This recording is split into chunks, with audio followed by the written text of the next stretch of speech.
الحمد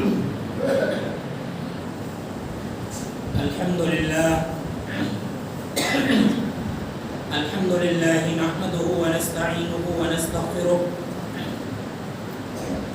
ونعوذ بالله من شرور أنفسنا ومن سيئات أعمالنا من يهده الله فلا مضل له ومن يضلل فلا هادي له وأشهد أن لا إله إلا الله وحده لا شريك له وأشهد أن محمدا عبده ورسوله أما بعد فإن خير الحديث كتاب الله وخير الهدي هدي محمد صلى الله عليه وسلم وشر الأمور محدثاتها وكل محدثة بدعة وكل بدعة ضلالة وكل ضلالة في النار. أعوذ بالله من الشيطان الرجيم. بسم الله الرحمن الرحيم. يا أيها الذين آمنوا كتب عليكم الصيام كما كتب على الذين من قبلكم لعلكم تتقون. وعن أبي هريرة رضي الله عنه قال قال رسول الله صلى الله عليه وسلم الصيام جنة.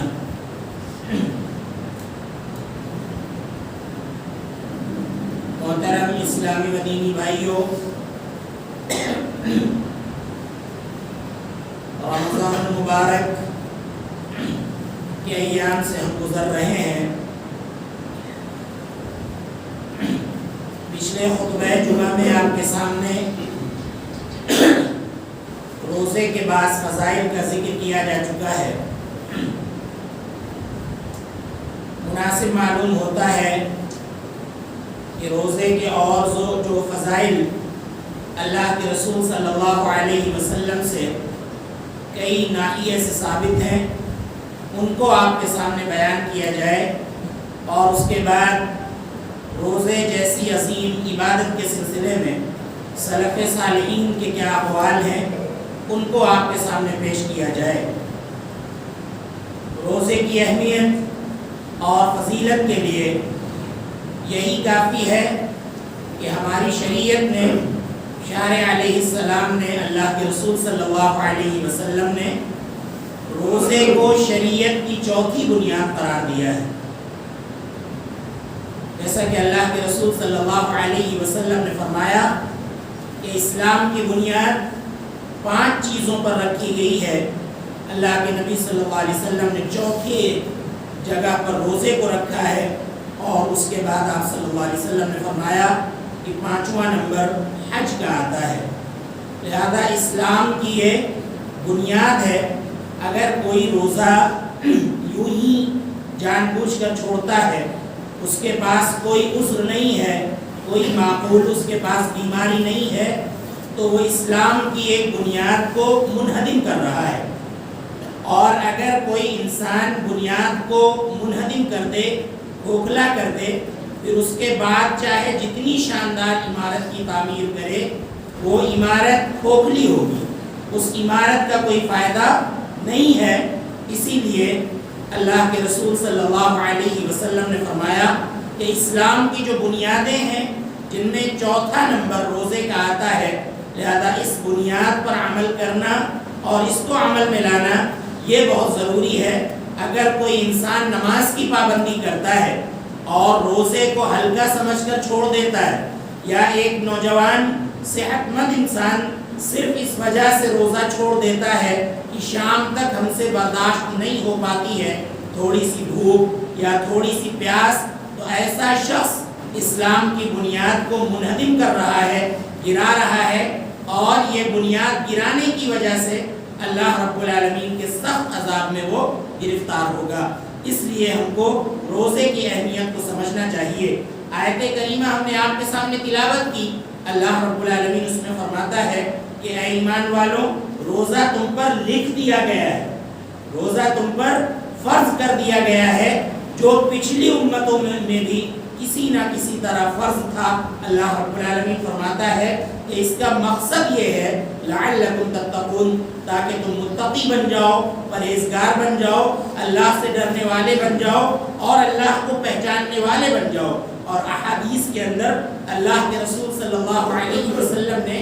8 طریقے سے روزے کے فضائل بیان کیے ہیں۔ آپ دیکھیے، سب سے پہلے اللہ کے رسول صلی اللہ علیہ وسلم نے فرمایا کہ اللہ تعالیٰ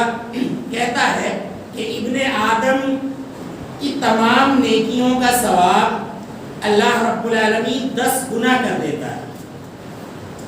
اور 10 گنا سے بڑھا کر اللہ رب العالمین الی 700 ضعف 700 گنا تک کر دیتا ہے۔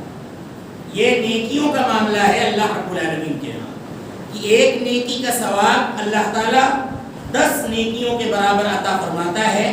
اور 10 سے بڑھا کر اللہ رب العالمین اس کا ثواب 700 نیکیوں کے برابر کر دیتا ہے۔ اللہ کے نبی صلی اللہ علیہ وسلم نے فرمایا، اللہ تعالیٰ کہتا ہے الا الصیام، سوائے روزے کے، فإنہ لی وأنا اجزی بہ، اس لیے کہ روزہ بندہ خالص میری وجہ سے رکھتا ہے، میرے لیے رکھتا ہے، وأنا اجزی بہ، اور روزے کا میں بے حساب ثواب عطا فرماؤں گا، بے شمار ثواب عطا فرماؤں گا۔ اس کا ذکر پہلے بھی آ چکا ہے کہ اللہ رب العالمین نے اس کے ثواب کو بیان نہیں کیا ہے۔ اللہ رب العالمین روزے دار کو روزہ رکھنے کی وجہ سے بے حساب اور بے شمار ثواب عطا فرمائے گا۔ اسی طرح سے روزے کی دوسری فضیلت ہے، اللہ کے نبی صلی اللہ علیہ وسلم نے فرمایا کہ وَلِلصَّائِمِ فَرْحَتَانِ، کہ روزے دار کو اللہ رب العالمین 2 خوشیاں عطا فرماتا ہے، یفرحہما، جن کی وجہ سے وہ خوش ہوتا ہے۔ اللہ کے نبی صلی اللہ علیہ وسلم نے فرمایا کہ اذا افطر فرح بفطری، جب وہ افطار کرتا ہے یعنی روزہ کھولتا ہے تو اپنے افطار سے خوش ہوتا ہے کہ سارا دن ہم نے اللہ رب العالمین کی رضامندی کے لیے روزہ رکھا، اللہ کو خوش کرنے کے لیے روزہ رکھا، اب اللہ رب العالمین نے سامنے ہم کو رزق عطا فرمایا ہے، اب ہم روزہ افطار کرنے جا رہے ہیں، روزہ کھولنے جا رہے ہیں، تو اللہ رب العالمین ایک خوشی اس کو اس وقت عطا فرماتا ہے۔ اور اللہ کے نبی صلی اللہ علیہ وسلم نے فرمایا کہ وَإِذَا لَقِيَ رَبَّهُ تَبَارَكَ وَتَعَالَى فَرِحَ بِصَوْمِهِ، اور جب روزے دار اپنے اللہ سے آخرت میں ملاقات کرے گا تو وہاں پر یہ اپنے روزے کی وجہ سے خوش ہوگا۔ اللہ رب العالمین جب اس کو بے حساب ثواب عطا فرمائے گا، بے شمار اجر عطا فرمائے گا، تو وہاں پر آخرت میں یہ اپنے روزے کی وجہ سے بہت زیادہ خوش ہوگا۔ تو آپ دیکھیے اللہ کے رسول صلی اللہ علیہ وسلم نے اس انداز سے روزے کی اہمیت اور فضیلت بیان فرمائی کہ اللہ رب العالمین ایک خوشی روزے دار کو دنیا کے اندر عطا فرماتا ہے افطار کرنے کے وقت، اور دوسری خوشی اللہ رب العالمین آخرت میں عطا فرمائے گا۔ اور تیسری فضیلت اللہ کے نبی صلی اللہ علیہ وسلم نے فرمائی کہ روزے دار کے منہ کی بو، یعنی معدہ خالی ہونے کی وجہ سے، دن بھر بھوکے رہنے کی وجہ سے روزے دار کے منہ سے جو بو خارج ہوتی ہے، اللہ رب العالمین کے یہاں آخرت میں وہ بو مشک سے بھی زیادہ پسندیدہ ہوتی ہے۔ سلف نے اس کی تفصیل بیان کی ہے، اس کا مطلب بیان کیا ہے کہ دنیا کے اندر جب بندہ روزہ رکھتا ہے تو خالی پیٹ ہونے کی وجہ سے اس کے منہ سے جو بو نکلتی ہے یہ لوگوں کو ذرا ناپسندیدہ معلوم ہوتی ہے، اچھی نہیں لگتی ہے، لوگ اس کو پسند نہیں کرتے ہیں، خود روزے دار بھی اور لوگ بھی اس کو پسند نہیں کرتے ہیں۔ لیکن اللہ رب العالمین آخرت میں اسی بو کو فضیلت کا باعث بنا دے گا، فضیلت کا باعث بنا دے گا کہ یہ جو بو خارج ہوگی اللہ رب العالمین اس کو مشک سے بھی زیادہ خوشبودار آخرت میں بنا دے گا۔ تو یہ فضیلت ہے، بخاری اور مسلم کی روایت ہے، ابو ہریرہ رضی اللہ عنہ اس حدیث کے راوی ہیں۔ چوتھی فضیلت آپ دیکھیے روزے کی، اللہ کے نبی صلی اللہ علیہ وسلم نے فرمایا کہ ان فی الجنۃ بابا یقال له الریان، کہ جنت کے اندر ایک دروازہ ہے جس کو ریان کہا جاتا ہے، اور ریان کا مطلب ہی ہوتا ہے بہت زیادہ پلانے والا، بہت زیادہ سیراب کرنے والا۔ تو بندہ اس دنیا کے اندر اللہ رب العالمین کے لیے بھوکا رہتا ہے، پیاسا رہتا ہے، تو آخرت میں اللہ رب العالمین ایسے دروازے سے اس کو داخل کرے گا جس کا نام ہی ریان ہوگا، پلانے والا، خوب خوب پلانے والا، خوب خوب سیراب کرنے والا، خوب خوب عطا کرنے والا، تو اللہ رب العالمین ایسے دروازے سے روزے دار کو داخل ہوگا۔ اللہ کے نبی صلی اللہ علیہ وسلم نے فرمایا کہ اس دروازے سے روزے دار کے علاوہ اور کوئی داخل نہیں ہوگا۔ اللہ رب العالمین صرف اور صرف روزے دار کو اس دروازے سے داخل کرے گا۔ یہ سہل بن سعد رضی اللہ عنہ سے مروی روایت ہے، بخاری اور مسلم کے اندر موجود ہے۔ اسی طرح سے روزے کی 5ویں فضیلت بیان کرتے ہوئے اللہ کے نبی صلی اللہ علیہ وسلم نے فرمایا کہ ما من عبد یصوم یوما فی سبیل اللہ الا بعد اللہ بذلک اليوم وجهه عن النار 70 خریفا، کہ اگر کوئی شخص اللہ کے راستے میں ایک دن کا روزہ رکھتا ہے اللہ کو خوش کرنے کی وجہ سے، تو وہ روزہ رکھنے کی وجہ سے اللہ تعالیٰ اس کے چہرے کو 70 سال کی مسافت تک جہنم سے دور کر دیتا ہے۔ ایک روزہ رکھنے کی وجہ سے اللہ تعالیٰ ہمارے چہرے کو 70 سال جہنم سے دور کر دے گا۔ یہ روزے کی فضیلت ہے، اور اللہ کے رسول صلی اللہ علیہ وسلم نے اس انداز سے روزے کی فضیلت بیان فرمائی ہے، لہذا یہ بہت بڑی فضیلت ہے۔ 30 یا 29 روزے ہوتے ہیں، صرف ایک روزے کی فضیلت یہ ہے کہ اگر ہم ایک روزہ اللہ رب العالمین کی راہ میں، اور اللہ رب العالمین کی راہ کا مطلب یہ ہے، محدثین بیان کرتے ہیں قاصداً وجہ اللہ، اللہ کے راستے کا مطلب یہ ہے کہ اللہ کی رضامندی حاصل کرنے کے لیے، اللہ کو خوش کرنے کے لیے، اللہ کو راضی کرنے کے لیے اگر کسی نے ایک روزہ رکھا تو اللہ رب العالمین اس کو جہنم سے 70 سال کی مسافت تک دور کر دے گا۔ اور اسی طرح سے آپ دیکھیے روزے کی 6ٹھی فضیلت یہ ہے، اللہ کے نبی صلی اللہ علیہ وسلم نے فرمایا کہ الصیام جنۃ،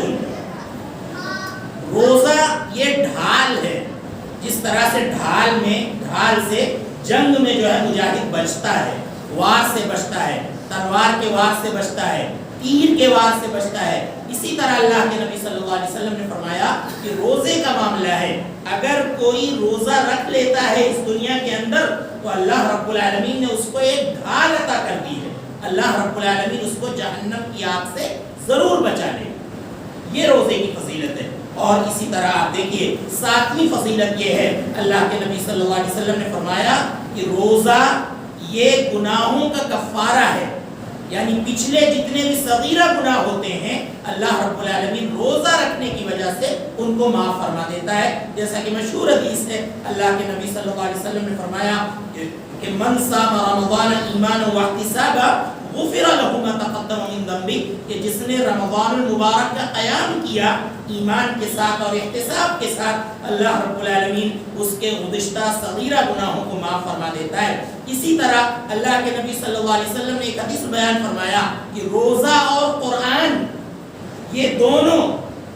سفارش کریں گے، یہ 8ویں فضیلت ہے، دونوں جو ہے اللہ رب العالمین کے دربار میں سفارش کریں گے۔ روزہ کہے گا کہ اللہ میں نے تیرے اس بندے کو کھانے پینے سے اور شہوت سے روک دیا، اللہ تیرے لیے یہ بھوکا رہا، تیرے لیے یہ پیاسا رہا، اور تیرے لیے اس نے اپنی شہوت کو چھوڑ دیا۔ اور اسی طرح سے قرآن کہے گا کہ اللہ میں نے اس کو رات میں سونے سے روک دیا، یعنی رات کو یہ میری تلاوت کرتا تھا تجھ کو خوش کرنے کے لیے۔ تو آپ دیکھیے 8 انداز میں اللہ کے رسول صلی اللہ علیہ وسلم نے روزے کے فضائل بیان کیے ہیں۔ اور آپ دیکھیے سلف صالحین، یہ گرمی کے روزے ہیں، ہمارے سلف کا معاملہ یہ تھا کہ وہ گرمی کے روزوں کو پسند کیا کرتے تھے۔ ایک تابعی ہیں، بزرگ ہیں، ابو زید معزت العجلی، یہ کہتے ہیں کہ لولا ثلاثۃ، اگر 3 چیزیں نہ ہوتی، ضم الحواجر یعنی سخت گرمی میں روزہ رکھنے کی وجہ سے پیاس کی شدت، اگر یہ چیز نہ ہوتی، وطول لیل الشتاء اور جاڑے کی لمبی رات نہ ہوتی، ولذاذۃ التہجد بکتاب اللہ اور تہجد میں قرآن کریم کا پڑھنا یہ نہ ہوتا، تو ما بالیت ان اکون یعصوبا، تو مجھے کوئی پرواہ نہیں تھی کہ اللہ تعالیٰ مجھ کو شہد کی مکھی بنا دیتا، شہد کی مکھی کی ملکہ اللہ رب العالمین ہم کو بنا دیتا، ہم کو گوارا تھا۔ لیکن دنیا کی یہ تین چیزیں ہم کو بہت زیادہ پسند ہیں. ایک تو یہ کہ سخت گرمی میں اللہ رب العالمین کے لیے روزہ رکھنا اور اس میں پھر پیاس کی شدت کو برداشت کرنا, اور اسی طرح جاڑے کی لمبی راتیں اللہ کو خوش کرنے کے لیے جاڑے کی لمبی راتوں میں قیام کرنا, اور اسی طرح سے تہجد میں اللہ رب العالمین کے لیے قرآن کریم کی تلاوت کرنا. یہ تین چیزیں مجھے عبادت میں اتنی زیادہ پسند ہیں کہ اگر یہ تین چیزیں نہ ہوتی تو اللہ رب العالمین اگر ہم کو شہد کی مکھی بھی بنا دیتا تو میں کوئی پرواہ نہ کرتا. اسی طرح سے آپ دیکھیے ابو درداء رضی اللہ عنہ کہتے ہیں کہ صوموا یوما شدیدا, کہ اے لوگو گرمی کے دن کے روزے رکھو, گرمی کے دن کے روزے رکھو, سخت دن کے روزے رکھو. حرہ لحر یوم النشور, کیونکہ اس کی گرمی تم کو جہنم کی گرمی سے بچائے گی. اس روزے کی جو شدت ہے اور جو پیاس کی شدت ہے اور جو سورج کی تپش ہے, تمازت ہے, ابو درداء رضی اللہ عنہ کہتے ہیں کہ یہ سختی تم کو جہنم کی سختی سے اور جہنم کی آگ سے بچا لے گی. اسی طرح سے ابو درداء رضی اللہ عنہ نے فرمایا کہ وَصَلُّوا رَكْعَتَيْن فِي ظُلْمَةِ اللَّيْلِ لِظُلْمَةِ الْقُبُورِ, کہ قبر کے اندر جو تاریکی ہوگی, جو اندھیرا ہوگا, اس کو دور کرنے کے لیے رات کی تاریکی میں اٹھ کر 2 رکعت نماز پڑھ لیا. اگر 2 رکعت نماز رات میں اٹھ کر پڑھتے ہو تو اللہ رب العالمین ان رکعات کی وجہ سے قبر کے اندر جو اندھیرا ہوگا اللہ تعالیٰ اس کو دور کر دے گا. تو یہ دیکھیے آپ, ابو درداء رضی اللہ عنہ گرمی کے روزوں کو پسند کیا کرتے تھے, اور سلف ہمارے کہا کرتے تھے کہ اگر روزہ کھلے نہ یا پیاس نہ لگے تو پھر روزہ کیسا ہے. روزہ کہتے ہی اسے ہیں کہ آپ کو تھوڑا سا کھلے, پیاس کی شدت محسوس ہو, بھوک کی شدت محسوس ہو, اس کے بعد آپ روزہ افطار کریں تو اصل روزہ وہی ہے, اصل روزہ اسی کو کہتے ہیں. اسی طرح سے آپ دیکھیے عامر بن قیس, یہ تابعی ہیں, یہ بصرہ سے شام آئے معاویہ رضی اللہ عنہ کے پاس. تو معاویہ رضی اللہ عنہ نے ان سے پوچھا کہ اے عامر, تمہیں کسی چیز کی ضرورت ہے شام آنے کے بعد؟ اگر کوئی ضرورت ہو تو مجھ کو بتلاؤ. تو عامر بن قیس نے دیکھی کیا ضرورت ان سے پیش کی. انہوں نے کہا, عامر بن قیس نے معاویہ رضی اللہ عنہ سے, کہ حاجتی ان ترد علی من حر البصرہ, ہماری ضرورت یہ ہے کہ تم بصرہ کی گرمی ہمارے پاس لوٹا دو. یہاں پہ شام میں جو ہے بصرہ کی گرمی لوٹا دو. لعل الصوم ان یشتد علی, ہو سکتا ہے کہ روزہ کچھ مجھ کو سخت معلوم ہو سکتا ہے کہ روزہ مجھ کو سخت معلوم ہونے لگے. فإنه يخف علی فی بلادکم, اس لیے کہ تمہارے شہر میں تو روزہ کچھ ہے ہی نہیں, بہت ہلکا لگ رہا ہے. ہماری ضرورت یہ ہے اگر تم سے ہو سکے, اور یہ ہو نہیں سکتا, کہ تم بصرہ کی گرمی جو ہم جھیل کے آئے ہیں اس کو لوٹا دو, تاکہ ہم بھوک کی شدت برداشت کریں, پیاس کی شدت برداشت کریں, اور اللہ رب العالمین کے لیے روزہ رکھیں, اور اللہ رب العالمین ہم سے خوش ہو. کیونکہ تمہارے یہاں شام میں تو بہت سردی ہے اور روزہ بہت ہلکا معلوم ہوتا ہے. تو آپ دیکھیے اس انداز سے ہمارے سلف گرمی کے روزوں کا اہتمام کیا کرتے تھے, اور وہ کہتے تھے کہ روزہ اصل یہی ہے کہ انسان کو تھوڑا سا پتہ چلے اور بھوک اور پیاس کی شدت کا اس کو احساس ہو. تو آپ دیکھیں ان فضائل کو سامنے رکھنے کے بعد اب اگر ہم روزہ چھوڑ رہے ہیں تو ہم ایک نظام کے تحت روزہ چھوڑیں. اگر وہ نظام ہمارے یہاں نہیں ہے, بلا وجہ ہم روزہ چھوڑ رہے ہیں, تو یقیناً زندگی بھر اگر ہم روزہ رکھیں تو رمضان کے ایک روزے کا کفارہ وہ سارے روزے نہیں بن سکتے ہیں, اور اللہ کا حکم توڑنے کی وجہ سے اور اللہ کی بنیاد گرانے کی وجہ سے اللہ رب العالمین ہم کو سخت عذاب میں گرفتار کرے گا. اللہ رب العالمین نے آسانی دے رکھی ہے کہ اگر کوئی سفر میں ہے, روزہ رکھنے میں دشواری ہو رہی ہے, شریعت نے رخصت دے رکھی ہے, آپ وہاں پر روزہ چھوڑ سکتے ہیں. لہذا واپس آنے کے بعد آپ اس کی قضا کریں, رمضان مبارک کے بعد آپ ان روزوں کی قضا کر لیں, اور اگر آسانی کے ساتھ سفر میں روزہ رکھ سکتے ہیں تو آپ رکھ لیں. اسی طرح سے اگر کوئی مریض ہے رمضان مبارک میں بیمار ہو گیا تو روزہ چھوڑ دے, بعد میں اس کی قضا کر لے. اور اگر دائمی مریض ہے کہ شفا یاب ہونے کی امید نہیں ہے, اللہ محفوظ رکھے, جیسا کہ بہت سے لوگ کینسر کے مرض میں گرفتار ہیں, کسی کو بلڈ کینسر ہے, کسی کو گلے کا کینسر ہے, کسی کو شوگر ہے, یا کسی کو کوئی بیماری شفا یاب ہونے کی امید نہیں ہے, تو پھر ایسا شخص کیا کرے گا؟ ہر روزے کے بدلے ایک مسکین کو کھانا کھلائے گا، کفارہ دے گا۔ اسی طرح سے کوئی بڑھاپے کی اس عمر کو پہنچ گیا ہے کہ اب روزہ نہیں رکھ سکتا، رکھ ہی نہیں پائے گا، تو اس کے لیے بھی ہے کہ وہ بھی کیا کرے؟ ہر روزے کے بدلے ایک مسکین کو کھانا کھلائے۔ اسی طرح عورت اگر اپنے ایام سے گزر رہی ہے، حیض اور نفاس کے ایام سے گزر رہی ہے، لہذا وہ بھی روزہ نہیں رکھے گی، اس پر روزہ نہیں ہے، لیکن بعد میں ان کی کیا کرے گی؟ قضا کرے گی۔ اسی طرح سے حاملہ عورت ہے، اس کا حمل اس مرحلے میں ہے کہ روزہ رکھنے میں اب اس کو پریشانی ہو رہی ہے، اب اس کو پریشانی ہو رہی ہے، دقت ہو رہی ہے، لہذا روزے وہ چھوڑ سکتی ہے اور بعد میں کیا کرے گی؟ ان روزوں کی قضا کرے گی۔ تو یہ روزہ چھوڑنے کا نظام ہے۔ اگر ان نظام سے ہٹ کر کہ اللہ رب العالمین نے اور اللہ کے رسول صلی اللہ علیہ وسلم نے جو نظام بیان کیا ہے، اس سے ہٹ کر اگر کوئی صحت مند نوجوان اگر روزہ نہیں رکھتا ہے تو وہ اسلام کی بنیاد کو منہدم کر رہا ہے، اسلام کی بنیاد کو گرا رہا ہے، اور روزہ چھوڑنے کے بعد وہ ہرگز یہ نہ کہے کہ اللہ رب العالمین بہت غفور الرحیم، وہ یہ نہ کہے کہ اللہ رب العالمین غفور الرحیم ہے۔ ایسے لوگوں کے لیے اللہ غفور الرحیم نہیں، یہ شیطان آپ کے دل میں وسوسہ ڈال رہا ہے۔ اگر نماز چھوڑنے کے بعد، جان بوجھ کر نماز چھوڑنے کے بعد آپ کے دل میں یہ خیال پیدا ہو کہ اللہ تو بہت معاف کرنے والا ہے، تو یہ خیال آپ کے دل میں شیطان پیدا کر رہا ہے اور مزید آپ کو ابھار رہا ہے کہ آئندہ اور نمازیں چھوڑو، اللہ بہت معاف کرنے والا ہے۔ اور روزہ اگر آپ چھوڑ رہے ہیں جان بوجھ کر بلا وجہ،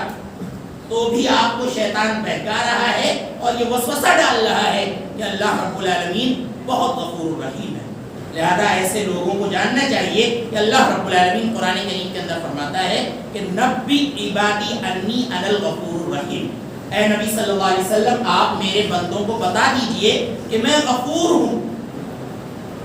میں بخشنے والا ہوں، بہت مہربان ہوں، لیکن وَأَنَّ عَذَابِي هُوَ الْعَذَابُ الْأَلِيمُ، لیکن ہمارا عذاب بھی میرے بندے جان لیں کہ بہت زیادہ سخت، بہت زیادہ سخت ہے میرا عذاب۔ اگر کوئی اللہ رب العالمین کی عبادت کے ساتھ اس انداز سے کھلواڑ کرتا ہے، اس انداز سے اللہ رب العالمین کی عبادت کو معمولی سمجھ کر چھوڑتا ہے بلا عذر، تو اللہ رب العالمین ایسے شخص کے لیے غفور الرحیم نہیں، بلکہ اللہ رب العالمین ایسے شخص کے لیے جبار ہے، اللہ رب العالمین ایسے شخص کے لیے عزیز ہے، ذو انتقام ہے، بدلہ لینے والا ہے۔ لہذا یہ وسوسہ ہمارے ذہن میں قطعاً نہ آئے کہ ہم جان بوجھ کر روزہ چھوڑ دیں اور اس کے بعد بلا وجہ روزہ چھوڑ دیں، بلا کسی عذر کے روزہ چھوڑ دیں، اور اس کے بعد دل میں یہ خیال لائیں کہ اللہ تعالیٰ تو معاف کرنے والا ہے، اللہ تعالیٰ تو رحم کرنے والا ہے، اللہ ہمارے گناہوں کو معاف کر دے گا۔ آپ دیکھیں اللہ تعالیٰ فرماتا ہے کہ ان الذین یکسبون الاثم سیجزون بما کانوا یقترفون، کہ جو لوگ گناہ کر رہے ہیں اللہ کی عبادت کو ضائع کر کے، اللہ کی عبادت کو ہلکا سمجھ کے اور بلا وجہ چھوڑ رہے ہیں، اللہ رب العالمین فرماتا ہے کہ سیجزون بما کانوا یقترفون، ان کو ان کے کیے کا بدلہ ضرور دیا جائے گا، ان کو ان کے کیے کا بدلہ ضرور دیا جائے گا۔ اور اللہ رب العالمین اگر چھوٹ دیے ہوئے، اللہ اگر پکڑ نہیں کر رہا ہے، تو اللہ رب العالمین یہ بھی فرماتا ہے کہ سنستدرجہم من حیث لا یعلمون، کہ ہم بندوں کو اس طرح سے پکڑتے ہیں، اس طرح سے پکڑتے ہیں کہ وہ جان بھی نہیں پاتے ہیں، وہ جان نہیں پاتے ہیں۔ لہذا روزوں کی اہمیت ہمیں سمجھنی چاہیے اور اس پر جو عتاب ہے، جو سزا ہے، جو گناہ ہے، اس کو ذہن میں رکھنا چاہیے کہ اگر ہم اس کو یوں ہی چھوڑ رہے ہیں تو یہ بہت بڑا گناہ ہے۔ لیکن آج آپ دیکھیے چھوٹی چھوٹی باتوں کی وجہ سے، اور نعوذ باللہ وہ چیزیں کہ جن کے قریب جانے کو شریعت نے حرام اور ناجائز قرار دیا ہے، ان چیزوں کی وجہ سے ہمارے نوجوان روزہ چھوڑ رہے ہیں۔ ایک بڑا نشہ جو شراب کا نشہ ہے، ایک مسلمان ایک مومن سے تصور نہیں کیا جا سکتا کہ وہ شراب کا نشہ کرے گا یا شراب کے گھونٹ کو اپنے منہ سے لگائے گا، لیکن آج بدقسمتی سے دیکھ لیجئے کہ مسلم معاشرے میں جہاں پر شراب کی 10 چیزوں پر لعنت بھیجی گئی ہے، اللہ کے نبی صلی اللہ علیہ وسلم نے فرمایا کہ شراب کے برتن پہ لعنت ہے، شراب پینے والے پر لعنت ہے، شراب پلانے والے پہ لعنت ہے، شراب نچوڑنے والے پہ لعنت ہے، شراب چھاننے والے پہ لعنت ہے، شراب اٹھانے والے پہ لعنت ہے، اور جس کے لیے شراب اٹھا کر لائی جائے اس پر لعنت ہے۔ 10 چیزوں پر اللہ کے نبی صلی اللہ علیہ وسلم نے لعنت بھیجی ہے، لیکن اس کے باوجود آج آپ دیکھ لیجئے کتنے مسلم نوجوان ہیں جو شراب کا نشہ کرتے ہیں، اور شراب کے علاوہ شراب تو بہت آگے کی چیز ہے، اس کے بعد آپ دیکھ لیجئے کتنے نوجوان ہیں جو سگریٹ نوشی کی وجہ سے، گٹخا کھانے کی وجہ سے، پڑیا کھانے کی وجہ سے اور تمباکو کے نشے کی وجہ سے روزہ چھوڑ دیتے ہیں۔ آپ دیکھ لیجیے اتنی گندی اور پلید چیزیں کہ جس کی وجہ سے انسان نہ جانے کیسی کیسی بیماریوں میں گرفتار ہو جاتا ہے۔ آپ دیکھ لیجیے پڑیا کھانے والے، گٹخا کھانے والے بیچارے منہ کھولنے کو محتاج ہیں، پورا منہ ان کا نہیں کھل رہا ہے، منہ سڑ گیا ہے، جبڑا سڑ گیا ہے۔ ان تمام چیزوں کے باوجود وہ ان نشہ آور اشیاء کو چھوڑنے کے لیے تیار نہیں ہے، اور ان کی وجہ سے وہ روزہ ضرور چھوڑ دیتے ہیں، روزہ ضرور چھوڑ دیتے ہیں۔ اللہ کی قسم اگر ایک روزہ ہم نے ان چیزوں کی وجہ سے ضائع کیا، چھوڑا، تو اللہ رب العالمین کیا جواب دیتے نہیں بنے گا، جواب دیتے نہیں بنے گا۔ لہذا جو مسلمان ابھی بھی رمضان المبارک کی اہمیت نہیں سمجھے ہیں، روزے کی اہمیت نہیں سمجھے ہیں، وہ ہوش کے ناخن لیں، اللہ رب العالمین سے توبہ کریں اور روزہ رکھنا شروع کر دیں، روزے کی اہمیت کو جانیں، روزے کی فضیلت کو جانیں۔ اور پھر کیا دیکھنے کو رہ گیا ہے، ہماری حالت کیا ہو گئی ہے، آپ دیکھیے معیشت کہاں چلی گئی ہے۔ سینکڑوں ہزاروں علماء اکرام بے روزگار ہو گئے ہیں، 2 سال ہو گئے ہیں مدارس بند پڑے ہیں، علماء کرام بے روزگار ہو گئے ہیں۔ معیشت ہماری کہاں چلی گئی ہے۔ مسلمان نان شبینہ کا محتاج ہے اور کشکول گدائی لیے پھر رہا ہے، لیکن اس کے باوجود ڈھٹائی یہ ہے کہ ہم اللہ کی عبادت بھی نہیں کرتے ہیں، ہم روزہ بھی نہیں رکھتے ہیں، اور نظام سے ہٹ کر ہم روزہ چھوڑتے ہیں، اور اس کے بعد ہم ڈھٹائی سے گھوم رہے ہیں اللہ رب العالمین کی زمین پر، اکڑ کر ہم گھوم رہے ہیں، کوئی فرق نہیں پڑتا ہے۔ لہذا میرے بھائیوں ان چیزوں کا ہم خیال رکھیں، اللہ رب العالمین کی عبادت جو ہوتی ہے اس کی اہمیت کو ہم سمجھیں۔ اور پھر آپ دیکھیے کیسی کیسی بیماریاں چل پڑی ہیں کہ لوگ بیمار ہو گئے ہیں، بیچارے روزہ رکھنا چاہ رہے ہیں لیکن روزہ نہیں رکھ پا رہے ہیں، عبادت کرنا چاہ رہے ہیں لیکن مسجد نہیں آ پا رہے ہیں، پیروں کے گھٹنوں کے اتنے مریض مل رہے ہیں کہ بیچارے وہ چل نہیں پا رہے ہیں، اٹھ نہیں پا رہے ہیں۔ انہی بیماریوں سے پہلے اللہ کے نبی صلی اللہ علیہ وسلم نے کہا ہے کہ اپنی صحت کو غنیمت جانو، اللہ تعالیٰ نے تم کو صحت مند رکھا ہے، صحت عطا فرمائی ہے، اس کو غنیمت جانو، عبادت کر لو، نمازیں پڑھ لو، روزے رکھ لو۔ اگر اتنی آسانی سے روزے آپ ضائع کریں گے تو یقیناً اللہ رب العالمین کی پکڑ بڑی سخت ہے، اللہ رب العالمین کی گرفت میں ہم سب آ سکتے ہیں۔ لہذا ان باتوں کا ہم کو خیال کرنا چاہیے، روزے کی اہمیت کو، رمضان کی اہمیت کو، اور اللہ رب العالمین کی راہ میں بھوکے پیاسے رہنے کی جو اہمیت ہے، شہوت کو جو چھوڑنے کی اہمیت ہے، اس کو ہمیں سمجھنا چاہیے۔ اللہ رب العالمین ہمیں ان باتوں کو سمجھنے کی اور ان پر عمل کرنے کی توفیق عطا فرمائے۔ اللہ رب العالمین ہمیں رمضان المبارک کی اہمیت کو اور روزوں کی اہمیت کو سمجھ کر ان کو رکھنے کی توفیق عطا فرمائے۔ اللہ رب العالمین ہمیں بھوک اور پیاس کی شدت میں صبر کر کے روزہ رکھنے کی توفیق عطا فرمائے۔ اللہ جن بھائیوں نے دعا کی گزارش کی ہے ان کی تمام جائز تمناؤں کو قبول فرما، اگر وہ بیمار ہیں تو انہیں شفائے کاملہ عاجلہ عطا فرما۔ اللہ جب تک ہم اس دنیا میں رکھ، ایمان کی حالت میں رکھ، جب ہمارا خاتمہ ہو ایمان کی حالت میں ہو، وآخر دعوانا